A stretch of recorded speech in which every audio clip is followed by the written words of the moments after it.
नारायणं नमस्कृत्यं नरं चैव नरोत्तमं देवीं सरस्वतीं व्यासं ततो जयामुदीरये नष्टप्रायेषु भद्रेषु नित्यं भागवतं सेविया भगवती तं श्लोके भक्तिं भवति मे स्तुति। हरे कृष्णा कृष्णा कृष्णा हरे हरे हरे राम राम राम हरे हरे। अध्याय 8-9 जलाशयी भगवाननी नाभीमांथी ब्रह्मानी उत्पत्ति।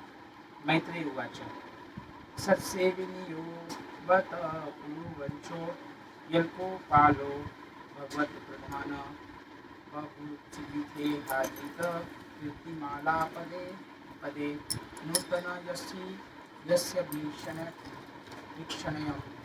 मैत्रेय बोल्या हे विदुरजी, તમારા પુરુવંશને ધન્ય છે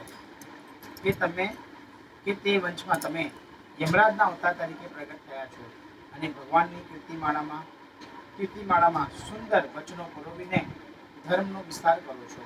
હવે જે મનુષ્યો સંસારના તુચ્છ સુખ માટે મોટું દુઃખ પામી રહ્યા છે તેમના એ દુઃખ દૂર કરવા તમને શ્રીમદ ભાગવત પુરાણ સંભળાવવાનો આરંભ કરું છું, જે સાક્ષાત શંકરશન ભગવાને સંકાદિક ઋષિઓને કહ્યું હતું. જો અહીંયા સંકાદિક ઋષિઓના સંકર્ષણ એટલે બલરામ ભગવાને કહ્યું હતું શરૂઆતમાં. પૂર્વે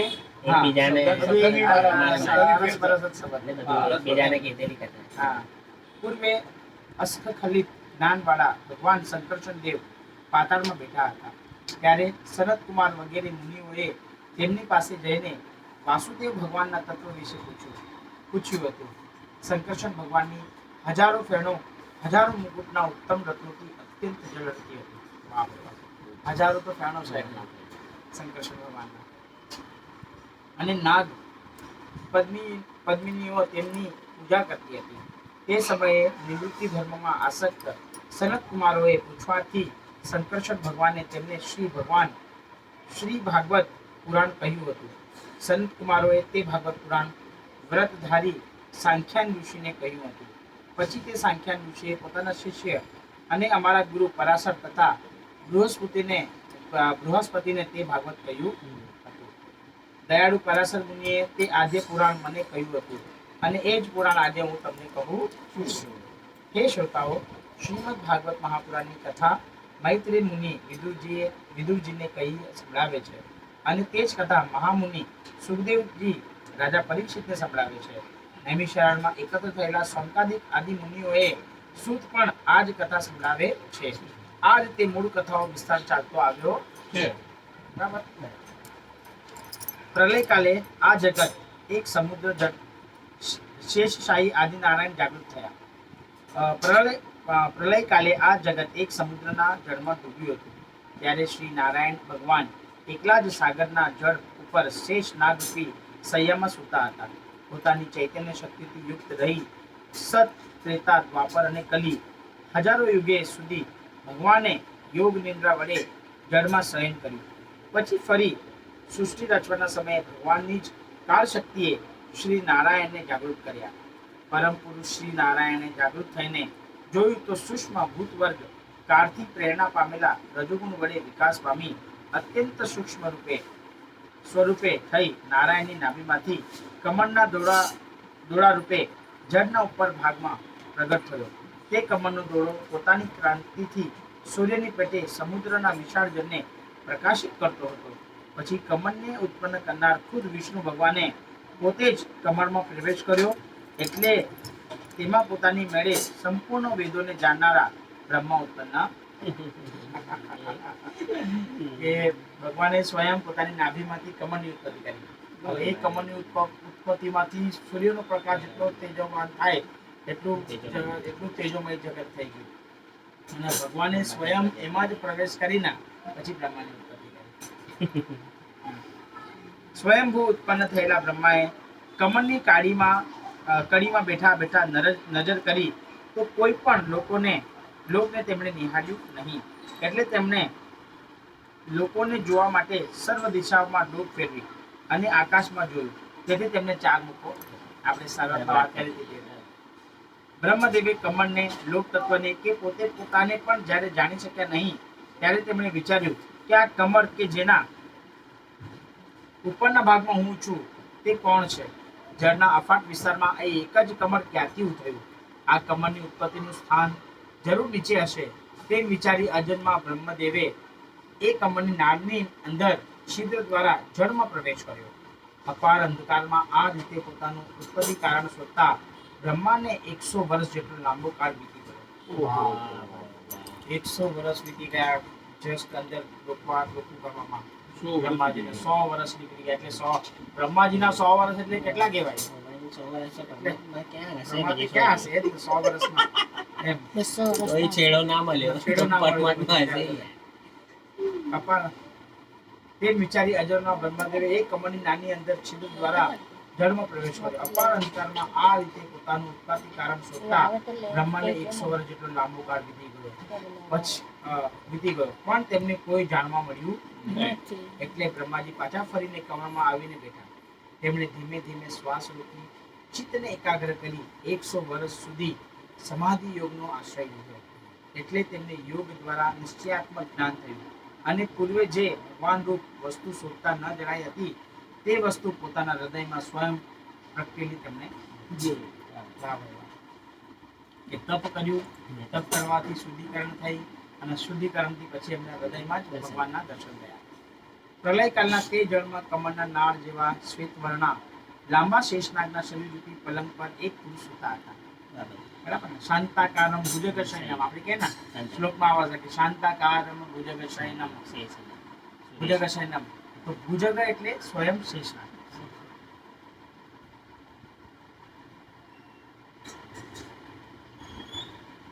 એ પુરુષ મસ્તકમણીની શિલાઓ વાળા સંધ્યાકાળના વાદળા રૂપી વસ્ત્ર વાળા ઊંચા સોનાના શિખર વાળા રત્નરૂપી જળધારા વાળા પુષ્પ સમૂહો રૂપી વનમાળા વાળા વાંસ રૂપી ભુજાઓ વાળા અને વૃક્ષ રૂપી પગ વાળા પર્વતની શોભાનો તિરસ્કાર કરતા હતા. વળી એ પુરુષની લંબાઈ તથા વિસ્તારની કોઈ ઉપમા જ ન હતી. તેમનું શરીર જાત જાતના દિવ્ય અલંકારોથી તથા વસ્ત્રોથી સુશોભિત હતું. તે ભગવાન કદંબ પુષ્પના કેસર સમાન વસ્ત્ર વડે અત્યંત શોભાયમાન. ઉત્તમ બાગ પર કંદોરો, વક્ષસ્થળ પર અમૂલ્ય હાર, તેમના હજારો બાહુઓમાં કિંમતી બાજુબંધો જે ઉત્તમ મણિઓથી યુક્ત થયેલા હતા. પ્રકૃતિ એ જ તેમનું નીચેના ભાગમાં રહેલું મૂળ છે અને તેમની ખાંદના પ્રદેશો સર્પરાજ શેષનાગના શરીરથી સ્પર્શ કરાયેલા ત્રિભુવન રૂપી મોટા ચંદન વૃક્ષ જેવા જણાય છે. વળી તે ભગવાનને પર્વતની પણ ઉપમા આપી છે. કારણ પર્વતની જેમ જ તેઓ સ્થાવર જંગમ પ્રાણીઓના નિવાસ સ્થાન છે. પર્વતની જેમ ભગવાન પણ સર્પોના રાજા શેષનાગના બંધુ છે. શેષનાગના બંધુ મોનાક વગેરે પર્વતોની જેમ તે ભગવાન પણ જળમાં શયન કરે છે. મેરુ જેવા પર્વતોના શિખરો જેમ સુવર્ણના છે તેમ એ ભગવાન પણ હજારો મુકુટો રૂપી સુવર્ણના શિખરો વાળા છે. ઘણા પર્વતોમાંથી જેમ રત્નો પ્રગટ થાય તેમ ભગવાનની મૂર્તિની વચ્ચે કૌસ્તુભ રત્ન દેખાય છે. એ મહાપુરુષ વેદોરૂપી ભમરાઓની શોભાથી પોતાની કીર્તિમાન વનમાળા વડે વ્યાપ્ત છે. વળી તેમની આસપાસ રક્ષણ માટે ભમતા સુદર્શન ચક્ર વગેરે આયુધો વડે અત્યંત દુષ્પ્રાપ્ય છે. આવા પુરુષને જોઈ બ્રહ્માએ જાણ્યું કે આ જ શ્રી હરિ છે. પછી તે વખતે લોકોની સૃષ્ટિ રચવાનો જેમને સંકલ્પ થયો તે બ્રહ્માએ નાભી સરોવરમાંથી ઉત્પન્ન થયેલા કમળને, પોતાને જળને, વાયુને તથા આકાશને જોયા. એ વિના બીજું કાંઈ જોયું નહીં.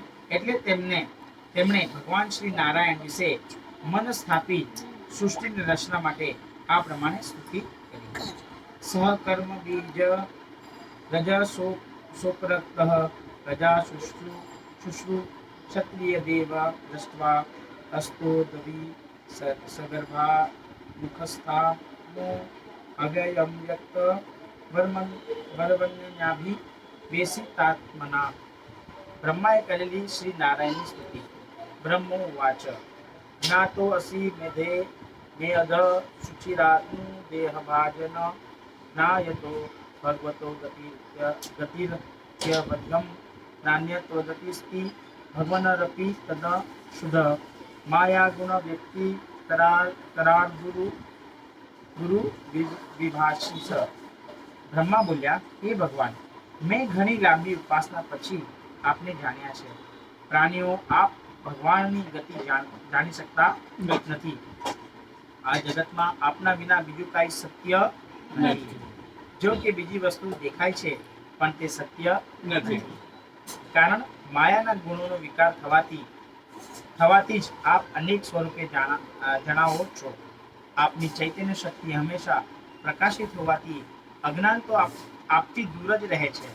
ભક્તો પર કૃપા કરવા માટે જ આપે આ સ્વરૂપ પ્રથમ પ્રગટ કર્યું છે. કે જે આપના સેંકડો અવતારોનું બીજ છે અને હું પણ તેમાં એના નાભી કમળમાંથી પ્રગટ્યો છું. ભગવાન સ્વયં ભક્તના રક્ષણની માટે તો ઉત્પન્ન થયા જ છે, પરંતુ સાથે સાથે બ્રહ્માજી પણ કહે છે કે હું પણ તમારા નાભી કમળમાંથી જ પ્રગટ થયો છું. આપે કૃપા કરીને આપનું સ્વરૂપ પ્રગટ કર્યું છે. તે સ્વરૂપ આનંદરૂપ છે અને સર્વનું મંગળ કરનારું છે. હું આપને નમસ્કાર કરું છું. પાપાત્મા વિષયાસક્ત જીવો જે આપના આ સ્વરૂપનો અનાદર કરે છે, હે નાથ, જેવો વેદરૂપી વાયુએ આણેલા આપના ચરણકમળના દોડાની સુગંધને નાકના છિદ્રો દ્વારા સૂંઘે છે, તે પોતાના ભક્તજનોના હૃદય કમળમાંથી આપ કદી દૂર થતા નથી. જ્યાં સુધી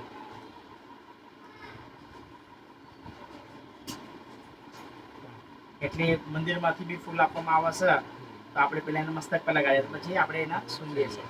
તો એ સૂંઘવા માત્રથી આપણી જે અનેક પ્રકારની વાસનાઓ છે એ વાસનાઓ તૃપ્ત થઈ જાય છે.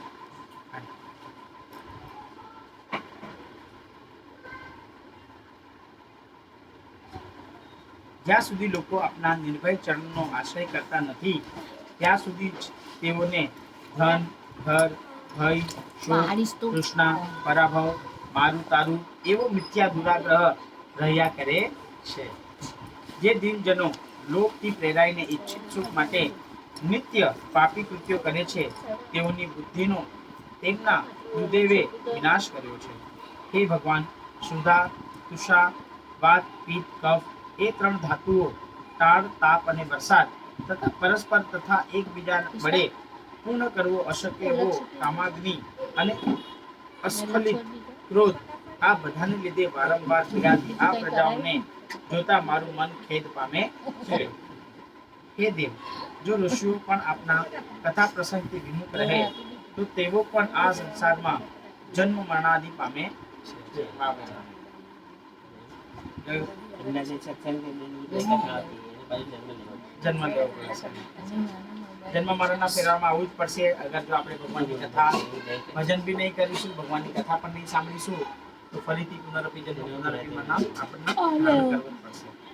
દિવસે જાત જાતના વ્યાપારો વડે દુઃખી થયેલો મનુષ્ય રાત્રે ઊંઘમાં પણ સ્વપ્ન દર્શનમાં ક્ષણે ક્ષણે નિદ્રાભંગ પામે. સવારથી કામ ધંધામાં લાગેલા માણસ હોય અને એમ વિચાર કરે કે રાત્રે થોડી આરામથી મને ઊંઘ મળશે, પરંતુ રાત્રે પણ એમના સ્વપ્નમાં પણ વેપાર જ દેખાય છે, તો એનાથી એમની નિદ્રાભંગ થાય છે. આજે લાખો કરોડોનો ઘપલો કરીને આજે માણસ વિદેશ ચાલ્યા ગયા છે. હમણાંનું આપણે ઉદાહરણ લઈએ અને બધા નામો છે બધા બરાબર, પરંતુ આજે એ લોકોને ત્યાં પણ નિંદ્રા નહીં હશે. ભલે સુખ સાહેબની બધી વસ્તુઓ છે એમની પાસે, પરંતુ જે સાચી અને સારી નિંદ્રા આવી જોઈએ એ નિંદ્રા એ લોકોની પાસે મેં કહેવાય એટલે તો કહેવાય છે કે ભલે સુવિધા હોય, સુખ સુવિધા હોય, સારો હા. ખાટલો હોય, પણ ઊંઘ હોવી બહુ જરૂરી છે.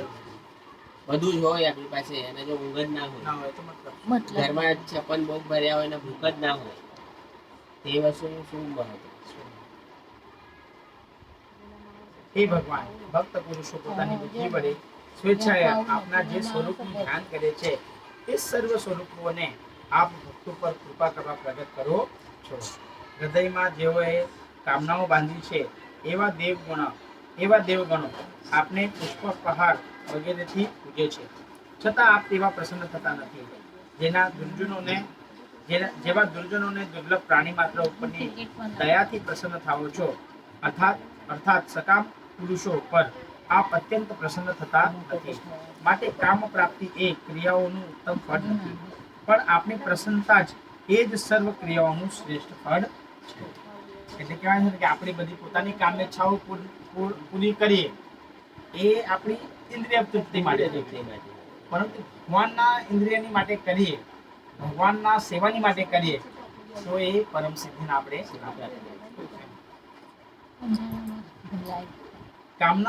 કામનાનો સંયોગ તો બાળકોને સાકરના લાડુની જેમ કેવળ ઉપરથી સારું લાગે છે. હે પરમાત્મા, જગતની ઉત્પત્તિ, સ્થિતિ તથા લયમાં નિમિત્ત રૂપે માયાના વિલાસ સાથે જેમની ક્રીડા છે તે આપ પરમેશ્વરને અમે નમસ્કાર કરીએ છીએ. જેઓ પ્રાણ જવાના સમયે આપનું નામ ઉચ્ચારે છે તેઓ અનેક જન્મોના પાપોને તેજી દઈ પરબ્રહ્મને પામે છે. બોલો કૃષ્ણ કનૈયા લાલ કી જય. હરે કૃષ્ણ હરે કૃષ્ણ હરે કૃષ્ણ કૃષ્ણ કૃષ્ણ હરે હરે, હરે રામ રામ રામ હરે હરે. હરિના નામનું કેટલું કેટલું મહત્વ છે. કહેવાય ને કે આપણે ભગવાનનું નામનું ઉચ્ચારણ કરીએ ને તો આપણા અનેક પ્રકારના પાપો નષ્ટ થઈ જાય છે. એક કૃષ્ણ નામ, એક હરિ નામ અગર આપણે ઉચ્ચારણ કરી દઈએ તો એનાથી આપણા અનેક જન્મોના પાપો બળીને ભસ્મ થઈ જાય છે. એક ભગવાનનું નામ માત્ર વિચાર કરો કે ભગવાનના નામમાં કેટલી શક્તિ છે. અને એ બી અંતિમ સમયમાં આપણને ભગવાનનું નામનું સ્મરણ થઈ જાય તો આપણો બેડો પાર થઈ જાય. તે અજન્મા આપને હું શરણે આવ્યો છું.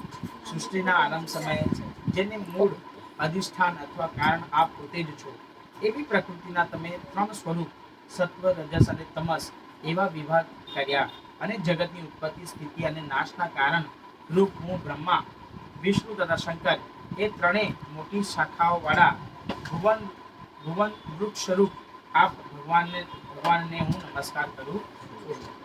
બરાબર, હવે ભગવાનને ઉત્પત્તિ કરી જગતની તો એના ત્રણ દેવતાઓ પણ નિમી નાખ્યા, બ્રહ્મા, વિષ્ણુ અને શંકરથી પોતે. હે કાળ સ્વરૂપ, સર્વ લોકથી બંધન કરાયેલા સ્થાનમાં બે પરાર્ધ સુધી રહેનારો હું પણ આપનાથી ડરું છું અને આપને પામવાની ઈચ્છાથી મેં પણ વર્ષો સુધી તપસ્યા અને યજ્ઞો કર્યા છે. તે યજ્ઞના અધિષ્ઠાતા આપ ભગવાનને હું નમસ્કાર કરું છું. શરણાગતોને અભિષ્ટ આપનારા આ ભગવાન સમસ્ત જગતના મિત્ર અને આત્મા હોઈ પોતાના જ જે જ્ઞાન તથા ઐશ્વર્યથી જગને સુખી કરે છે તે જ જ્ઞાન અને ઐશ્વર્ય શક્તિ વડે મને પ્રેરણા આપો કે જેથી હું પૂર્વની પેઠે આ જગતને સર્જી શકું. મારા પર એવી કૃપા કરો કે સૃષ્ટિની રચનામાં મને આસક્તિ કે વૈષમ્ય ન થાય. ભગવાને બધી વસ્તુની નિર્મિત કરી દીધી. બ્રહ્માજીને કીધું કે તમે સૃષ્ટિની રચના કરો. ભગવાનની પાસે પોતે કૃપા માંગી રહ્યા છે. બ્રહ્માજી પણ પોતે કે તમે તમારી પોતાની કૃપા મારી પર વરસાવો તે કે હું સૃષ્ટિની સારી રચના કરી શકું અને એમાં હું આસક્ત પણ પોતે ન થાઉં. મૈત્રી બોલ્યા, આ રીતે બ્રહ્મદેવે મન અને વચન વડે સ્તુતિ કરી અને વિરામ પામ્યા. એટલે શ્રી નારાયણે કહ્યું, હે વેદ ગર્ભ, તમે ખેદ કરો માં, હું તમારી ઈચ્છા પ્રથમથી જ જાણું છું. તમે હજી ફરી તપસ્યા તેમજ મારી આશ્રયવાળી ઉપાસના કરો કે જેથી તમે હૃદયમાં લોકોને પ્રગટ જોશો. જેમ કાષ્ઠમાં અગ્નિ રહેલો છે છતાં દેખાતો નથી, તેમ હું સર્વ જગતમાં વ્યાપીને રહેલો છું. તમે અનેક પ્રકારની પ્રજાનું સર્જન કરવા ઈચ્છશો ત્યારે તમારું ચિત્ત મોહ પામશે નહીં. વળી અતિશય પાપી રજોગુણ પણ તમને બાંધી શકતો નથી, કારણ તમારું મન વધારે મારામાં લાગેલું રહે છે. પ્રાણી માત્રને જાણવો મુશ્કેલ એવા મને આમ આજે તમે જાણ્યો છે, કારણ તમે પાંચ ભૂતો, ઇન્દ્રિયોના વિષયો તથા મન એ સર્વથી મને જુદો સમજ્યા છો. તમે કમળની ડાળમાં મને શોધતા હતા, તેથી મેં તમને હૃદય કમળમાં મારું દર્શન કરાવ્યું છે. ભગવાનના કમળ ડાળમાં જોતા હતા, પરંતુ ભગવાને એમના પોતાના હૃદયમાં જ દર્શન કરાવી દીધું. હે બ્રહ્મદેવ, તમને મારી સ્તુતિ અને તપ કરવા ઉપર જે શ્રદ્ધા થઈ તે મારી તમારા પરની કૃપા છે. તમારું કલ્યાણ થાવું. હું તમારા પર પ્રસન્ન છું, કારણ કે હું ગુણમય જણાવું છું. છતાં તમે મને નિર્ગુણ તરીકે જ વર્ણવી મારી સ્તુતિ કરી છે. જે મનુષ્ય તમે કરેલી સ્તુતિ વડે નિત્ય મારી સ્તુતિ કરી મને ભજશે, તેની સર્વ મનોકામના પૂર્ણ કરવા હું સતત પ્રસન્ન થઈશ. બ્રહ્માજીની પર સ્તુતિ કરી. બરાબર. હે બ્રહ્મા, હું આત્માઓનો પણ આત્મા છું, હું સર્વનું કારણ છું. માટે તમે આ ત્રૈલોક્યને તથા પ્રજાને પૂર્વની પેટે સર્જો. આમ કહી નારાયણ અદ્રશ્ય થઈ ગયા. તસ્મા એવ જગત્સષ્ટે પ્રધાન પુરુષેશ્વર વ્યજયતઃ સ્વેન રૂપેણ કજ્જનાભિસ્તરી યોજદે. અધ્યાય 10 પ્રકારની પ્રાકૃતિક સૃષ્ટિ. વિદુરુવાચ. અંતહિતે ભગવતે બ્રહ્માલોક પિતામહ પ્રજા સસર્જ સદિતા દેહી માનસી વિભુ. વિદુરે પૂછ્યું, હે મુનીશ્વર, ભગવાન અદૃશ્ય થયા પછી પિતામહ બ્રહ્માએ શારીરિક તથા માનસિક એમ કેટલા પ્રકારના પ્રજાઓ સર્જી? હે ભગવાન, આ સિવાયના પણ મેં આપને જે વિષયો પૂછ્યા છે તે સર્વ વિશે મને અનુક્રમે કહી મારા સંશયને દૂર કરો.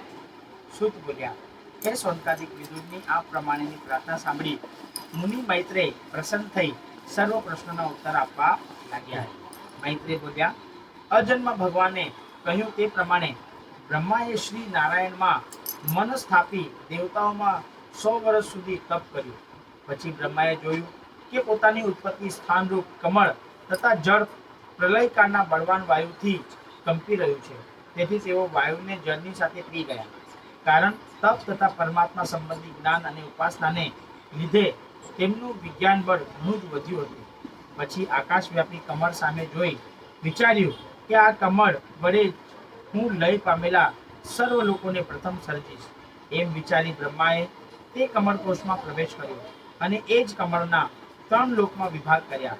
આ 3 લોક તે ભૂલોક, ભૂવરલોક અને સ્વર્ગલોક. એ ત્રણેય કામ્ય કર્મોના ફળરૂપ છે. બરાબર.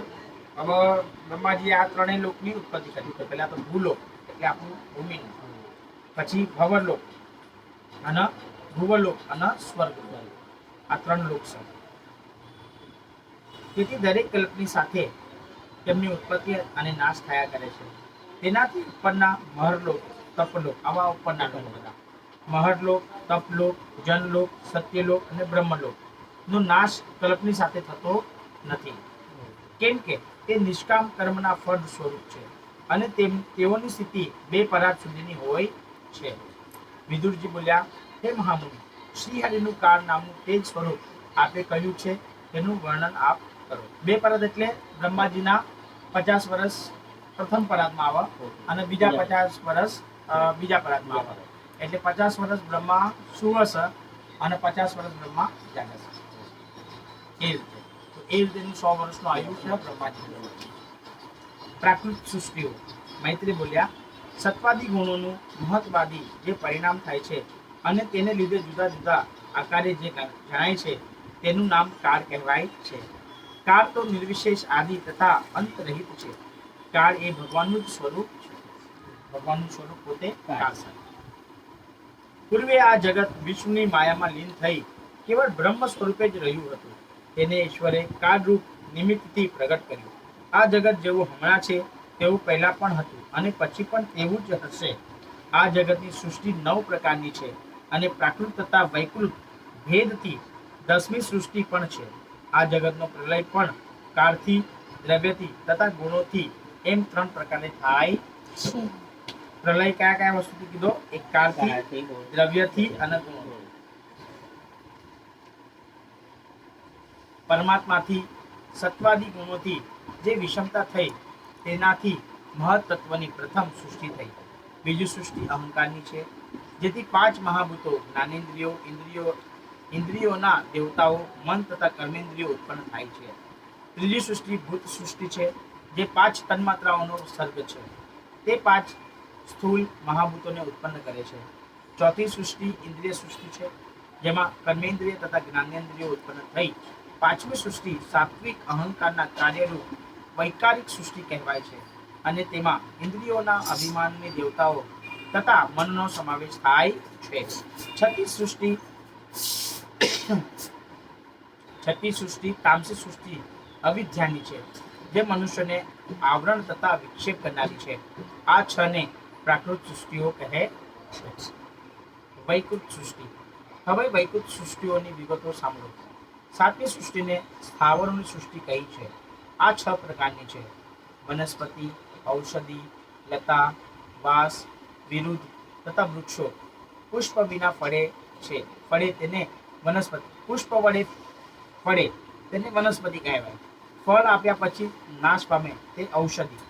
જેને ચડવા બીજાનો આધાર જોઈએ તે લતા. જેની છાલમાં જ સાર હોય તેને વાસ. જેઓ કઠણ હોવાથી બીજાના આધાર વિના રહી શકે તેવા છોડવાઓ તે વિરુદ્ધ.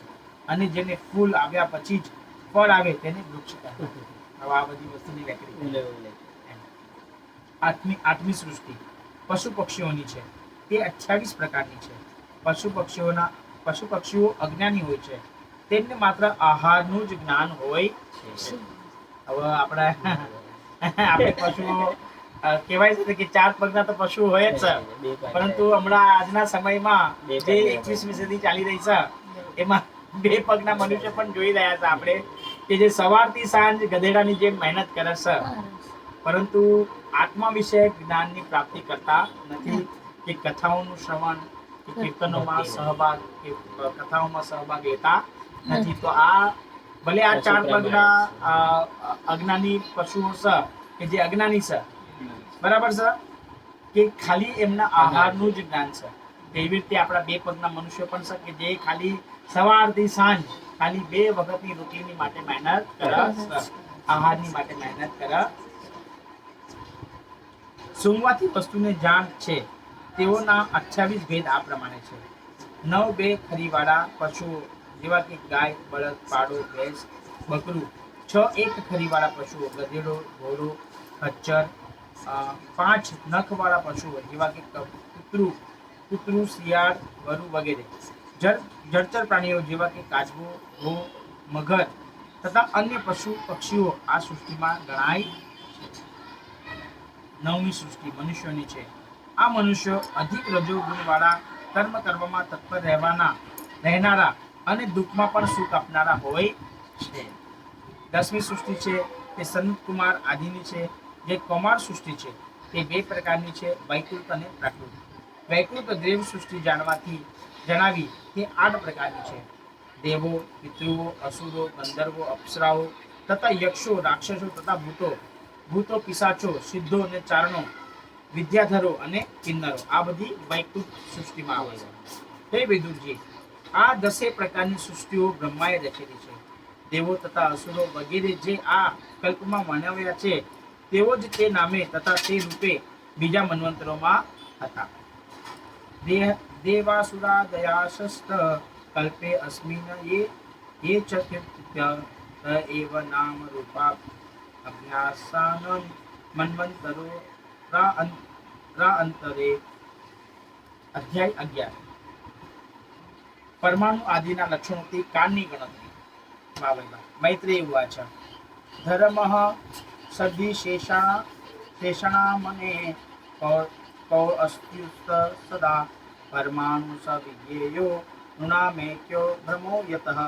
મૈત્રેય બોલ્યા, હે વિદુરજી, પૃથ્વી આદિ કાર્યવર્ગનો જે સૂક્ષ્મતમ અંશ છે, જેના એથી વધારે વિભાગો થતા નથી, જે કાર્યરૂપને પામ્યો નથી અને અન્ય પરમાણુઓ સાથે સંયોગ પણ નથી થયો, તેને પરમાણુ કહે છે. જો પરમાણુ ન હોય તો કોઈ પણ કાર્યરૂપ વસ્તુનું અસ્તિત્વ હોઈ શકે નહીં. તેથી જ સાબિત થાય છે કે પરમાણુ છે, જેમ પદાર્થ પૂર્વોક્ત રીતે સૂક્ષ્મ, મધ્યમ તથા સ્થૂળ છે, તે જ પ્રમાણે પરમાણુ અવસ્થામાં કાળની વ્યાપ્તિ પરથી કાળની પણ સૂક્ષ્મતા, સ્થૂળતા અને મધ્યમતાનું અનુમાન થઈ શકે છે. સૂર્યની ગતિ ઉપરથી કાળનો વિભાગ થઈ શકે છે.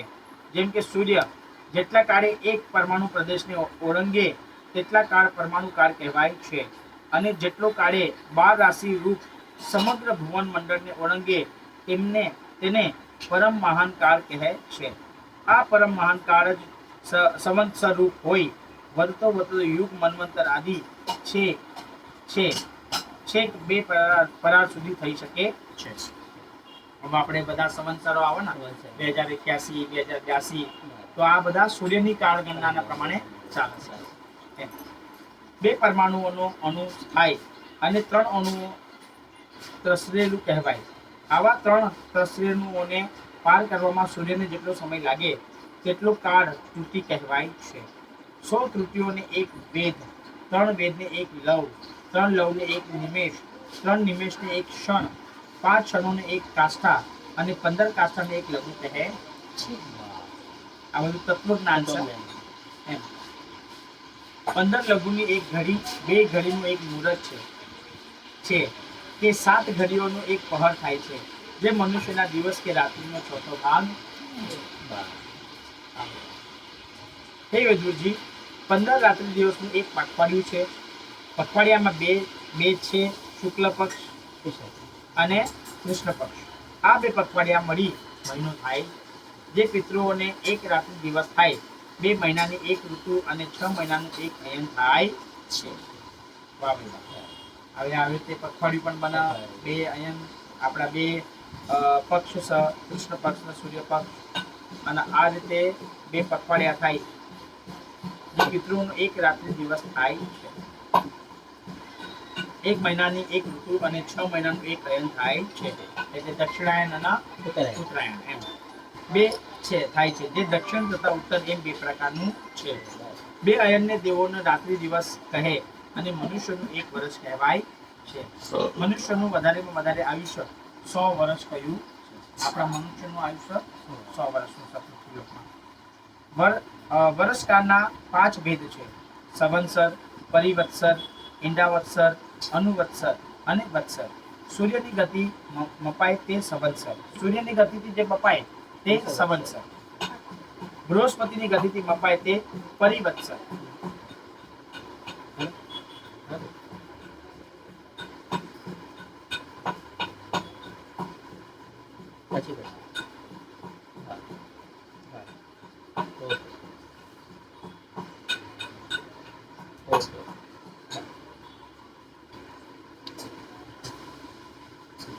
બરાબર. બૃહસ્પતિની ગતિથી મપાય તે પરિવત્સર, સૂર્યની ગતિથી મપાય તે સંવત્સર, બૃહસ્પતિની ગતિથી મપાય તે પરિવત્સર. 30 દિવસનો એક એવા 12 મહિનાઓ વડે બને તે ઈંડાવત્સર. ચંદ્રની ગતિથી મપાય તે અનુવત્સર અને નક્ષત્રોની ગતિથી મપાય તે વત્સર કહેવાય છે. તેમને અનુક્રમે સૌર, બૃહસ્પત્ય, સ્તવન, ચાંદ્ર, નક્ષત્ર એવા નામે પણ ઓળખાવાય છે. વિદુર બોલ્યા, તમે પિતૃઓ, દેવો તથા મનુષ્યોનું આયુષ્ય વધારેમાં વધારે 100 વર્ષનું કહ્યું. હવે તમે બીજા જે જ્ઞાનીઓ ત્રૈલોક્યની બહાર હોય છે તેમના આયુષ્યનું માપ કહો.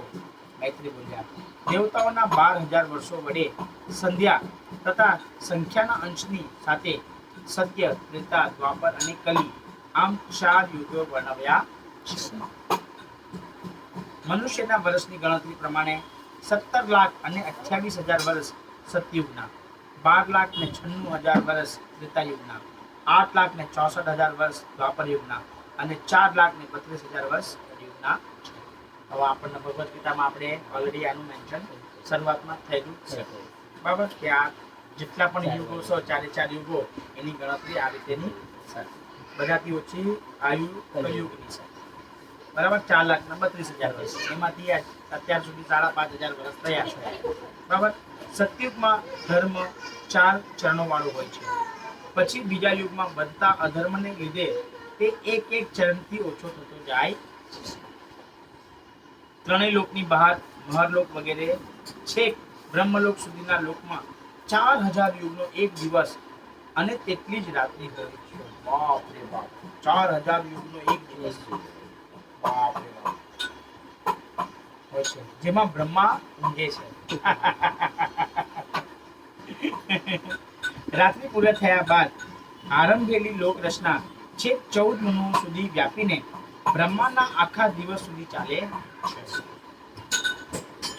એટલે કે બ્રહ્માંડના આખા દિવસની લોક સૃષ્ટિમાં 14 મનુઓ થાય છે. એક મનુના સમયને મન્વંતર કહેવાય છે. આપણે આગળ પણ જોયું હતું, બરાબર, કે બ્રહ્માજીના આખા દિવસમાં 14 મનુઓ થાય છે અને એક મનુનો સમયના મન્વંતર કહેવાય છે.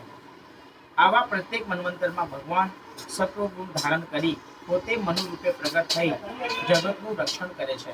પછી બ્રહ્માની રાત્રિમાં કાળને લીધે સમગ્ર જગત લય પામે છે અને જગતને પોતાનામાં સમાવી ભગવાન શયન કરે છે.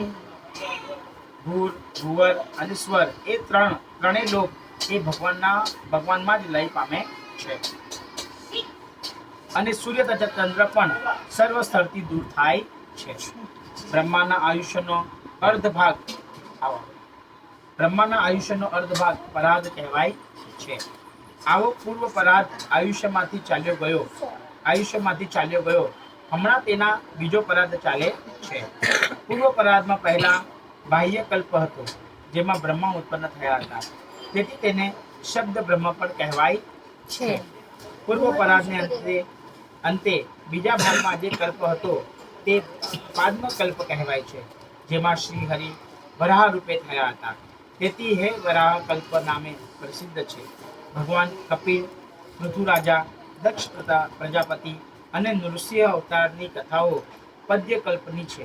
તે સમય દરમિયાન ભોગ વિલાસ પાછળ ગાંડા બનેલા આસુરી તત્વોના પ્રતીક સમા હિરણાક્ષ અને હિરણ્યકશિપુની કથાઓ પણ આવે છે. વિશાળ બ્રહ્માંડ કોષ એ પરમાત્માના શરીરની અંદર રહેલો એક પરમાણુ જેવડો જણાય છે. એવા બીજા કરોડો બ્રહ્માંડના ઢગલાઓમાં પરમાત્માના શરીરમાં એવા પરમાણુ જેવા જ જણાય છે. તે પરમાત્મા અક્ષર બ્રહ્મ કહેવાય છે અને તે વિષ્ણુ ભગવાનનું પરમ સ્વરૂપ છે. સદાહુર સરક્ષ બ્રહ્મ સર્વ કારણમ વિષ્ણુ ધર્મ પરમ સાક્ષાત પુરુષસ્ય મહાત્મનઃ. અધ્યાય 12. બ્રહ્માની માનસી તથા મૈથુની સૃષ્ટિ. મૈત્રેય ઉવાચ. ઇતિ તે વર્ણિત શક્ષ કાલાખ્ય પરમાત્મનઃ મહિદા વેદ ગર્ભો અયમ યથા સાક્ષી નિબોધ મે. મૈત્રેય બોલ્યા, હે વિદુરજી, મેં તમને આ પ્રમાણે પરમાત્માનો કાળ નામનો મહિમા કહી સંભળાવ્યો. હવે બ્રહ્માએ જે રીતે આ બધું સર્જ્યું તે મારી પાસેથી સાંભળ્યું. બ્રહ્માએ પોતાની સૃષ્ટિમાં સૌથી પ્રથમ તમસ, મોહ, મહામોહ, તામસી અને તામ્રીશ અને અંધતામ્રીશ એ 5 અવિદ્યાની વૃત્તિઓ ઉત્પન્ન કરી. તમસ એટલે સ્વરૂપનો અપ્રકાશ, મોહ એટલે દેહ વગેરે ઉપર અહમ બુદ્ધિ, મહામોહ એટલે વિષય ભોગની ઈચ્છા, તામ્રીશ એટલે વિષય ભોગની ઈચ્છાઓનો કોઈ રીતે અટકાવ થતા ક્રોધ થવો તે, અને અંધતામ્રીશ એટલે વિષય ભોગના સાધનો નાશ થતા હું મરી ગયો એવી બુદ્ધિ થવી તે. આવી અતિશય પાપી સૃષ્ટિને જોઈને બ્રહ્માજીએ પોતાના આત્માને યોગ્ય માન્યો નથી. એટલું બધું જબરદસ્ત આપ્યું છે આમાં. બધું તત્વજ્ઞાન છે, માનસી સૃષ્ટિ બધું સારું છે.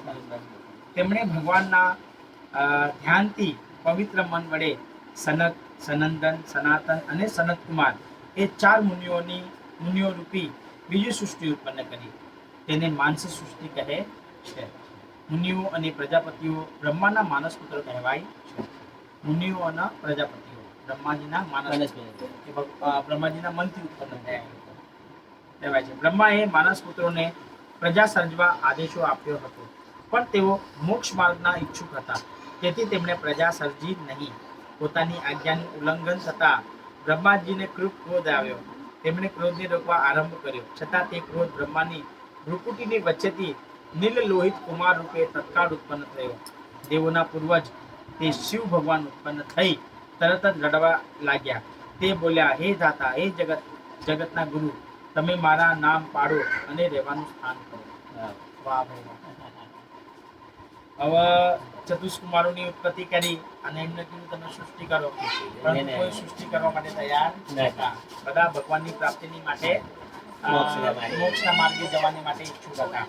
તો બ્રહ્માજીની ભ્રુકુટીમાંથી નીલ લોહિત કુમાર રૂપે શિવજી ઉત્પન્ન થયા, જેને રુદ્ર કહેવામાં આવે છે. રડતા રડતા ઉત્પન્ન થયા એટલે એમને રુદ્ર પણ કહેવામાં આવે છે. એટલે બ્રહ્માજીને શંકરજીના પિતા પણ કહેવામાં આવે છે. કેમ? કારણ કે એમના ભ્રુકુટીમાંથી ઉત્પન્ન થયા એટલે એમના એક નામ રુદ્ર પણ છે. હે દાતા, હે જગતના ગુરુ, તમે મારું નામ પાડો અને મને રહેવાનું સ્થાન કરો. બ્રહ્મદેવ બોલ્યા, તું ઉત્પન્ન થઈ તરત જ ઉદ્વેગ પામેલા બાળકની જેમ રડી પડ્યો, તેથી પ્રજાઓ તને રુદ્ર નામથી ઓળખશે. ભગવાન રડતા રડતા ઉત્પન્ન થયા એટલે રુદનથી ઉત્પન્ન થયા એટલે એમનું નામ એમણે રુદ્ર પાડ્યું.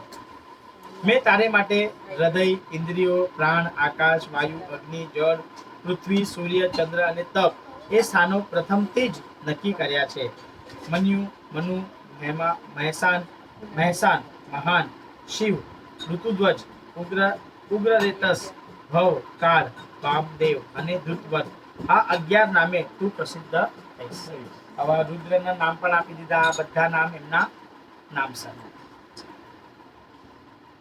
અને ઘી, વૃત્તિ, ઈશાન, ઉમા, નિયુત, સાર્પર્શ, ઈલા, અંબિકા, ઈરાવતી, સુધા અને દીક્ષા એ 11 રુદ્રાણીઓ તારી પત્નીઓ થશે. તેને તું ગ્રહણ કરી અનેક પ્રજાઓને ઉત્પન્ન આ પ્રજાની માટે ઉત્પત્તિ માટે રુદ્ર ભગવાનના આપી દીધા સ્થાન.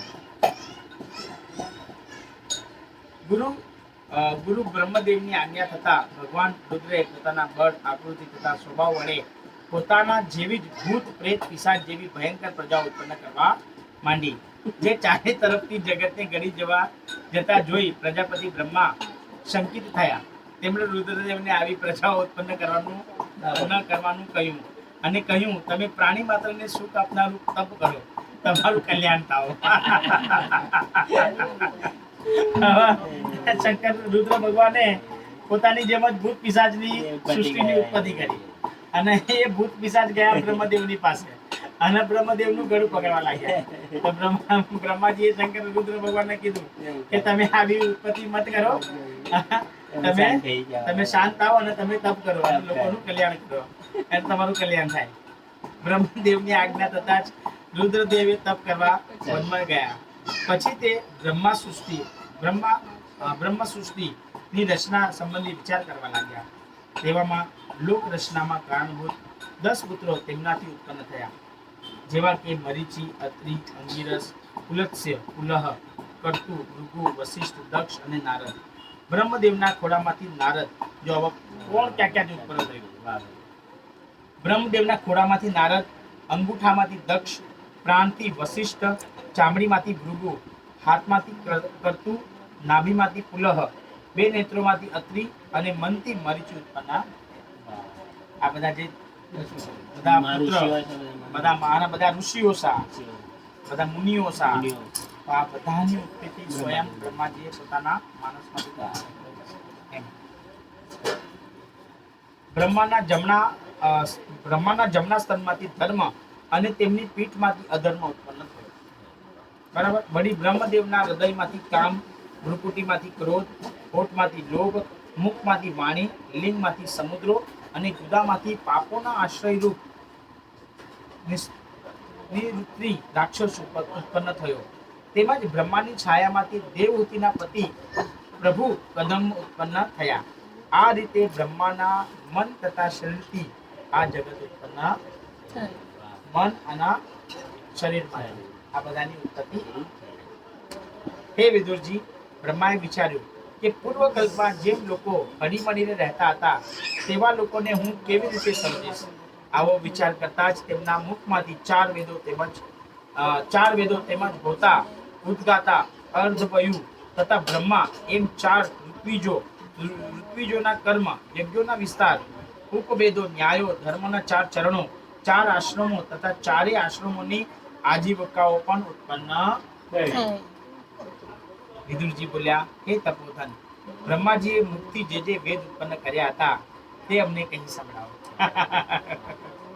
મૈત્રેય બોલ્યા, બ્રહ્માજીએ આગલા મુક્તિ ઋગ્વેદને, જમણા મુક્તિ યજુર્વેદને, પાછલા મુક્તિ સામવેદને તથા ઉત્તર તરફના મુખમાંથી અથર્વવેદને ઉત્પન્ન કર્યા. તે જ પ્રમાણે સત્કર્મ, શસ્ત્રકર્મ, ઈર્જ્યા કર્મ, સ્તુતિ સ્ત્રોમ તથા પ્રાયશ્ચિતને પણ ઉત્પન્ન કર્યા. વળી બ્રહ્માએ પોતાના પૂર્વ, દક્ષિણ, પશ્ચિમ તથા ઉત્તર તરફના મુક્તિ આયુર્વેદ, ધનુર્વેદ, ગાંધર્વવેદ તથા વિશ્વકર્માના સ્થાપત્ય દેવને ઉત્પન્ન કર્યા તથા પોતાના સર્વ મુખોથી ઇતિહાસ તથા પુરાણો રૂપી પાંચમો વેદ પણ ઉત્પન્ન કર્યો. હવે મહાભારત ને રામાયણ આ બધું પાંચમા વેદ તરીકે આવશે, જે ઇતિહાસ હતા આપણા.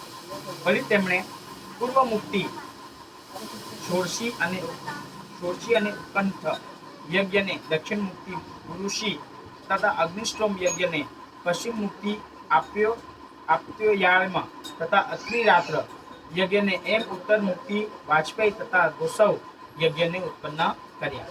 વળી વિદ્યા, દાન, તપ અને સત્ય એ ધર્મના ચાર ચરણો તથા વિદ્યા, દાન, તપ અને સત્ય એ ધર્મના ચાર ચરણો તથા બ્રહ્મચર્ય, ગૃહસ્થ, વાનપ્રસ્થ તથા સંન્યાસ્ત એ ચાર આશ્રમો તેમની આજીવિકાઓ સાથે પૂર્વ, દક્ષિણ, પશ્ચિમ તથા ઉત્તર મુખોમાંથી સર્જ્યા છે.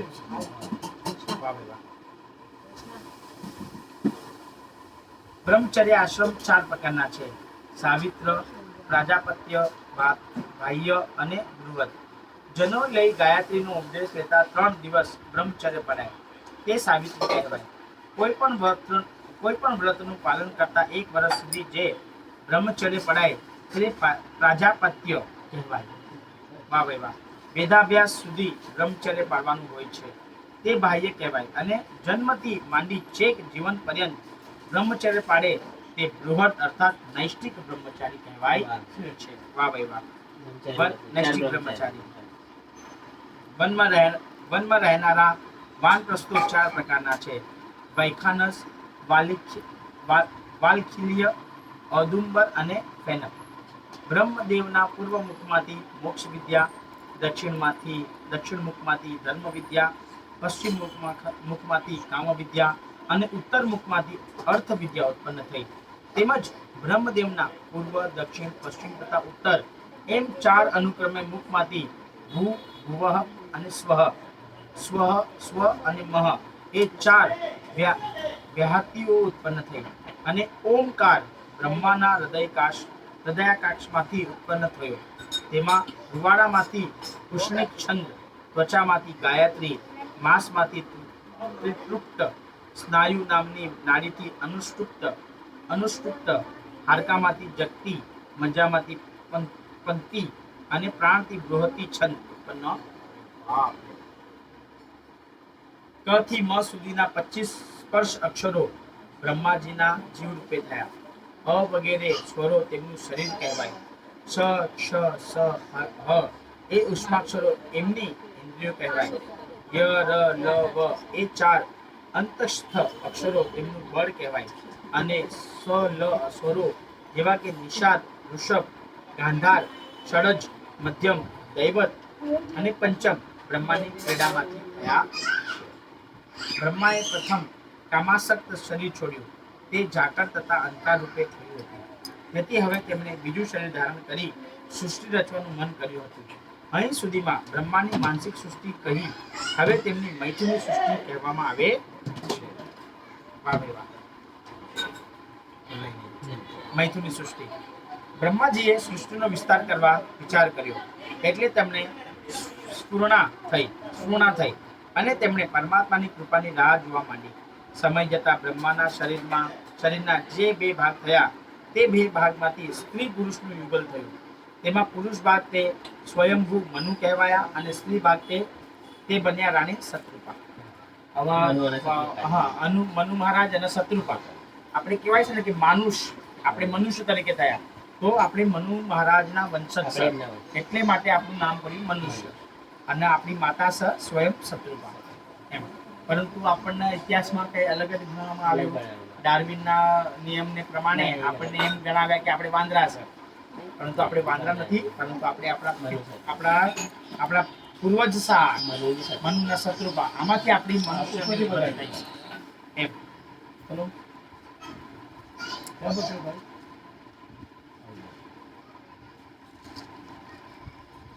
તેમાં પુરુષ ભાગ તે સ્વયંભૂ મનુ બંને કહેવાયા અને સ્ત્રી ભાગ તે બન્યા રાણી શત્રુપા. પછી મિથુન ધર્મથી પ્રજાઓ વધવા માંડી. સ્વયંભૂએ પણ શત્રુપામાં 5 સંતાનો ઉત્પન્ન કર્યા. તેમાં પ્રિયવ્રત અને ઉત્તાનપાદ નામે 2 પુત્રો થયા અને આકૃતિ દેવહૂતિ તથા પ્રસૂતિ નામે 3 કન્યાઓ. બરાબર. પ્રિયવ્રતના ઉત્તાનપાદ અને 3 પુત્રીઓ આકૃતિ દેવહૂતિ અને પ્રસૂતિ. હે વિદુરજી, સ્વયંભૂએ આકૃતિ રુચિને વચલી દેવહૂતિ કદમને અને હે વિદુરજી, સ્વયંભૂએ આકૃતિ રુચિને વચલી દેવહૂતિ કદરને અને પ્રસૂતિ દક્ષને આપી. આ ત્રણેયની સંતતિથી જગતમાં વિસ્તાર થવા લાગ્યો. આકૃતિ રુચયે પ્રદા તદર્મમાય મધ્યામાં દક્ષાયાદ્ર પ્રસૂતિ ચ યત આપુરિત જગતઃ. પાછું સા અધ્યાય 13 થી 19 ભગવાનનો વરાહ અવતાર. વાહ ભાઈ વાહ. બોલો કૃષ્ણ કનૈયા લાલ કી જય. શ્રી શુક વાચ